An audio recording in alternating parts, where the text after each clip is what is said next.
Imagine, imagine you're a nurse Right. in a busy, Texas hospital, and a woman comes in, frantic, carrying her daughter.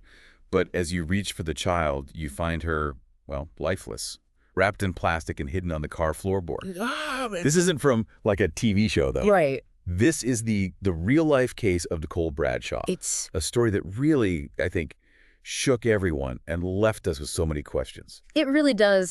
It's a case that I think, gets to the heart of what we fear as Yeah. parents, as people. A 5-year-old girl, Nicole Bradshaw, found dead, and it was her own mother, Melissa Whitetown.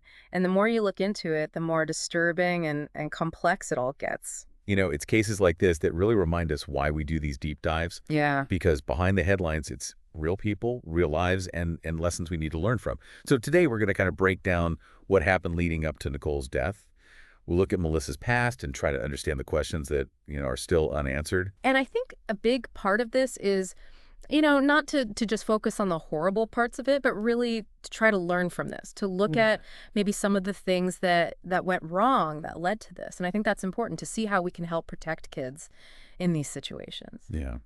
And for anyone new here, this is what we do in the deep dive. We Yeah. take these really hard, complex topics and we break them down, giving you all the important information and different ways of looking at it so you can understand what happened. So if you like this kind of deep dive, hit that subscribe button. Yeah. Join us, keep learning with us. Now let's start with that day in October 2022, Okay. when Melissa Whitetown showed up at that hospital in Texas with Nicole's body in her car. What stands out to you about that? Well, I mean, just the fact that she brought her dead child to a hospital, especially like that. It Yeah. feels like she was trying to hide something to cover something up. It just sets the stage for a story that is so strange, and the motives are just unsettling. Absolutely. And when we add in what the nurse found, Nicole wrapped in plastic, there were signs of strangulation, a cut on her neck. It's just brutal. It's not just a sad accident. It points to something deliberate, violent. And then Melissa's confession. Hmm. She admits to killing Nicole, saying she was an evil child. Hmm. She describes, taking her to a park, Hmm. trying to cut her throat, Hmm. then suffocating her with a trash bag for 30 to 45 minutes. It's a long time. Yeah. That part, the suffocation going on for so long, and the reason she gives, this evil child idea, it's scary. It makes you wonder, did she plan this? Was she not thinking clearly? Was it her mental health? We know that was a big part of her life. And this is where it gets really strange. Police searched that park where Melissa said this happened, but they couldn't find anything to prove it. That changes things. It makes you question her whole confession. Was she lying to the police? Was there something else she had planned that we haven't found out?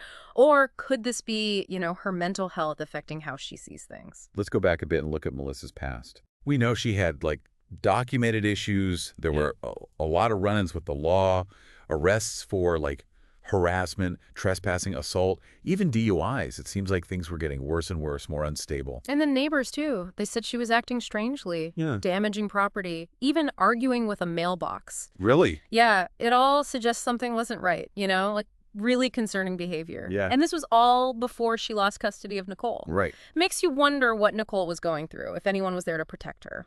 And that brings us to a turning point in all of this. Mm-hmm. Years before Nicole died, Melissa lost custody. Her father, James Bradshaw Jr., got full custody, Right. which leads to the biggest question of all this. How did Melissa even get to Nicole on that day? It's what investigators can't figure out. It's what fuels all the theories about what happened. Exactly.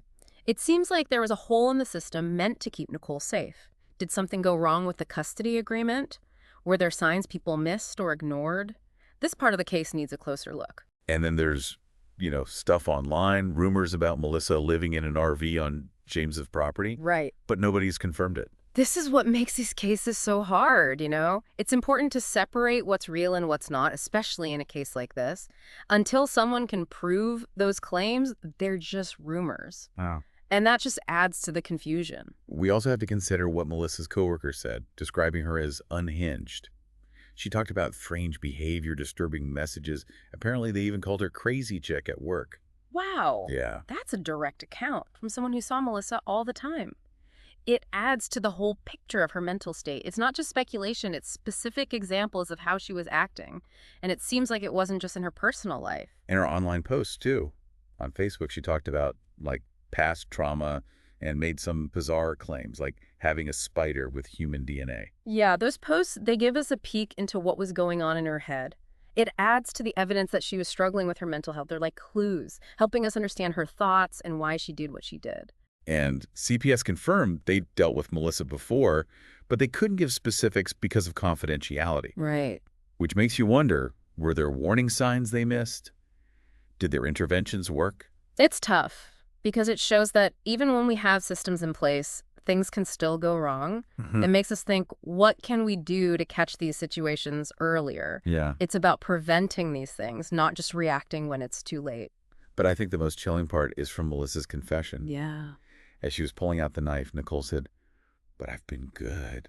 Just that phrase. Oh, that's just... It tells you so much. It really does. It makes you think she knew the danger. Maybe she'd seen this before. Mm, To think of what she must have felt in those moments, it's heartbreaking. it's awful. It just reminds you how vulnerable kids are Mm-hmm. and how terrible violence is, especially when it happens in a family where it should be safe. And it shows how important it is to pay attention, to be aware, and to step in when something isn't right.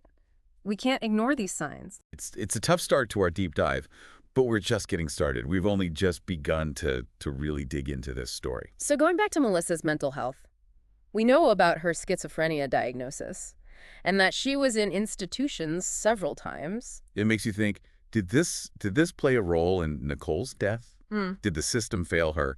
And then Nicole. It's complicated. Schizophrenia is serious, you know? It can really change how a person sees the world, their thoughts, actions. But not everyone with schizophrenia is violent. Right. It's important to say that. Just because someone has a mental illness doesn't mean they're dangerous. Exactly. But with Melissa, we see this pattern, things getting worse, her actions, what she said. It does make you wonder about the connection between her mental state and what she did. And her lawyer's planning to use that, the mental health defense, saying because of her schizophrenia, she didn't understand what she was doing or what would happen. That's a whole other issue, isn't it? How do we make sure someone is held responsible, but also understand that mental illness can affect their choices? Courts deal with this all the time. It's hard. A child is dead, and there needs to be justice. But can someone with a severe mental illness be blamed fully? And it's not just about being blamed, it's about understanding why this happened, how to stop it from happening again. This case makes us look at our mental health system, how we help people, how we see the signs when a child might be in danger. It shows that mental health is just as important as physical health. We need to treat it that way. Absolutely. Early help, regular treatment, support, those can make a huge difference. But a lot of times those things are missing, especially for people like Melissa who maybe didn't get the help they needed. We keep hearing about these tragedies after they happen. What can we do to see the warning signs before it's too late? That's the key. We need to pay attention. Notice if someone's behavior changes, if they're saying things that are worrisome, and get professional help if needed. We need to make it okay to talk about mental health. Yeah. To see getting help as a good thing, not a weakness. It's about stopping these things before they start. Creating a place where people with mental illness have the help they need and where kids are safe. Exactly. Let's move on a bit. Talk about where the murder happened. Okay. Melissa said it was in the park, but there's no proof. Right. That's a big deal. It could mean she was trying to trick the police, Mm-hmm. which brings up more questions about what she was thinking, why she did this. And they've confirmed, the police, that Nicole wasn't killed in the car Melissa used to take her to the hospital. Oh, wow. That makes you think about a cover-up, right? It adds more questions. Where did it happen? Yeah. What did Melissa do to hide it? And why? Investigators are still trying to figure that out. It's scary to think there's still so much we don't know. It's true. We may never have all the answers, but we have to keep looking, keep asking, and make sure there's justice for Nicole. This case is so complex. Yeah. So many things we don't know, and it's heartbreaking. But there are things we can learn. This case makes us think about mental health, child protection, and what we as people, as a society, need to do. It's a wake-up call to be more aware, more caring, and more active in making sure kids are safe. And as we finish up this deep dive, I keep thinking about Nicole's father, James Bradshaw Jr. He's lost so much. It really makes you think. These cases, the headlines, they're not just stories, you know? They're about real people, families that are broken, communities that are changed forever. Yeah. And, you know, beyond all the legal stuff, the court dates, all that, there's a dad who's lost his little girl. We focus on Melissa and why this happened, but we can't forget about James Bradshaw Jr. and his pain. His story, just like Nicole's, it shows how much damage violence does, not just to one person, but to everyone around them. And as we try to figure out why this happened, looking at Melissa's past and her mental health, we also have to ask, what now? What did we learn? How do we stop this from happening again? I keep coming back to that part of Melissa's confession when Nicole said, "But I've been good." Oh, it's just awful. It shows how helpless kids are in these situations. They depend on the adults, on the system, to protect them. And that's what's so scary about this case. It makes you question if those systems even work. Did people miss the signs? Could someone have helped? Could Nicole still be alive? We need answers to those questions, not just for Nicole, but for all the other kids who might be in danger. We all need to do something. Be more aware. Watch out for each other. Speak up if something feels wrong. If you think a child is being hurt, tell someone. You might save their life. Protecting kids is everyone's job. It's not just social workers or the police.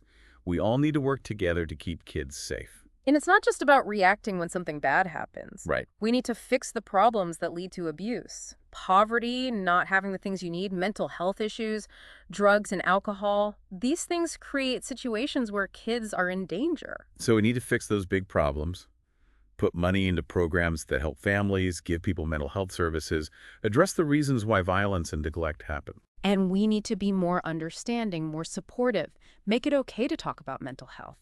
Help parents who are struggling. Be there for families who need it. This deep dive into Nicole Bradshaw's case, it's been hard.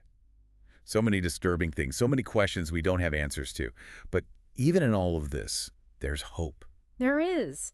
We can learn from this. We can do better. Yeah. We can make the world safer for kids, support families, and maybe one day these tragedies won't happen anymore. That's what we want you to take away from this. It's not just about one case. It's about talking about it, making people aware, and making a difference. It's about each of us speaking up for change, being there for kids, and being part of the solution. Thank you for being with us on this tough journey. And remember, this isn't the end of the conversation. Keep asking questions, keep learning, and keep fighting for a better future for all children.